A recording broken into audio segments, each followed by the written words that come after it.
Hi guys, இன்றைக்கி நம்ம வந்து சுட்ட கத்திரிக்காய் குழம்பு வைக்க போகிறோம். ஃபர்ஸ்ட் கத்திரிக்காய் பொடிசாக கட் பண்ணி நல்லா எண்ணெயில் அப்படியே தாளித்து விட்டுக்கிட்டேன். ஸோ தாளித்து விட்டு அது அப்படியே நல்லா கலர் மாறுற அளவுக்கு நல்லா அப்படியே மீடியம் ஃப்ளேமில் தாளித்து சைடாக எடுத்துக்கிட்டேன். ஸோ சைடாக எடுத்துகிட்டு அப்போ நான் ஆல்ரெடி கட் பண்ணி எல்லா பொருளும் வச்சுட்டேன். 3 டேபிள் ஸ்பூன் எண்ணெய் ஊற்றிட்டு அதுக்கப்புறம் நல்லா நாங்கள் கடுகு இங்கே யூஸ் பண்ண மாட்டோம். அதனால் நாங்கள் வந்து ஃபஸ்ட்டு வெந்தயம் அப்புறமா கார்லிக் போட்டு நல்லா அப்படியே அது கருகாத வரையும் நல்லா அப்படியே தேய்ச்சி விட்டுருவா வதக்கி விட்டுருணும். அதுக்கப்புறம் அது நல்லா வந்து வதக்குன அப்போ அது ஓரமாக வச்சுட்டு, ஏன்னா வெந்தயம் வந்து ரொம்ப தீஞ்சிடும். ப்ளஸ் பச்சை மிளகா நல்லா வந்து போட்டு அந்த எண்ணெயிலே காரம் இறங்குற வர அப்படியே வச்சுட்டு கூடவே வெங்காயமும் சேர்த்து போட்டுறணும். அதுக்கப்புறம் தக்காளி, தேவையான அளவு தக்காளி, நாங்கள் ஒரு ரெண்டு பேருக்குனால 2 தக்காளி.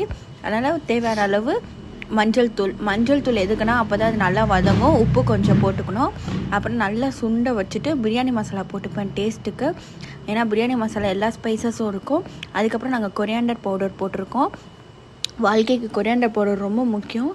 அதுக்கப்புறம் இதை நல்லா மிக்ஸ் பண்ணிவிட்டு அதுக்கப்புறம் சிக்கன் பவுட்ரு, எல்லா சமையலையும் நான் சிக்கன் பவுட்ரு கண்டிப்பாக போட்டுருவேன் ஃப்ரெண்ட்ஸ். அதுக்கப்புறம் இது எங்கள் அம்மா எனக்கு ஆசையாக அரைச்சி கொடுத்த கரம் மசாலா. ஸோ கரம் மசாலாவை வந்து பட்டை, லவங்கம் அதெல்லாம் எல்லாமே சேர்த்து வைக்கிறது தான் கரம் மசாலா. அதுக்கப்புறம் தேவையான அளவுக்கு காரத்துக்கு ஏற்ப மிளகா பொடி. அதுக்கப்புறம் என் குழம்புக்கு எப்பவுமே நான் ஒரு ஸ்பெஷல் பொடி யூஸ் பண்ணுவேன். அது வந்து எங்கள் வீட்டில் சமைச்சு கொடுத்தது. ஸோ அந்த பொடியை நாங்கள் என்ன பண்ணுவோன்னா தேவையான அளவு போட்டுப்போம். இது வந்து ரொம்ப ஆத்தென்டிக் பொடி மாதிரி. ஸோ குழம்புலலாம் போட்டால் நல்லா கெட்டியாகவும் வரும், சூப்பராகவும் வரும். அதுக்கப்புறம் நான் வந்து எனக்கு ஏற்ற மாதிரி போட்டுப்பேன். சும்மா கொஞ்சம் போட்டுட்டு அது ஸ்மெல்லுக்காக கெட்டியாக வர்றதுக்காக எல்லாத்துக்குமே போட்டுப்போம். ஸோ போட்டு முடிச்சுட்டு அதை அப்படியே ஹீட்லேயே நல்லா வதக்கிடுவேன். ஏன்னா ஹீட்லேயே வதக்க மசாலா ஸ்மெல்லெல்லாம் போயிடும். அதுக்கப்புறம் நம்ம தண்ணி ஊற்றிக்கலாம். முன்னாடியே தண்ணி ஊற்ற தேவையில்லை. ஸோ நல்லா அது மசாலா இறங்கினோடனே அப்படியே லைட்டாக தண்ணி ஊற்றி அப்படியே சுண்ட வச்சுருவேன். அதுக்கப்புறம் சுண்ட வச்சிட்ட பிறகு உங்களுக்கே தெரியும் மசாலா ஸ்மெல்லு போயிட்ட மாதிரி. அதுக்கப்புறம் நீங்கள் ஆல்ரெடி கொஞ்சம் புளியை ஊற வச்சுருக்கணும் சைடாகவே. நான் ஆல்ரெடி புளி கொஞ்சம் ஊற வச்சுட்டேன் சைடாகவே எடுத்து. அதுதான் இந்த புளி ஊறின தண்ணி.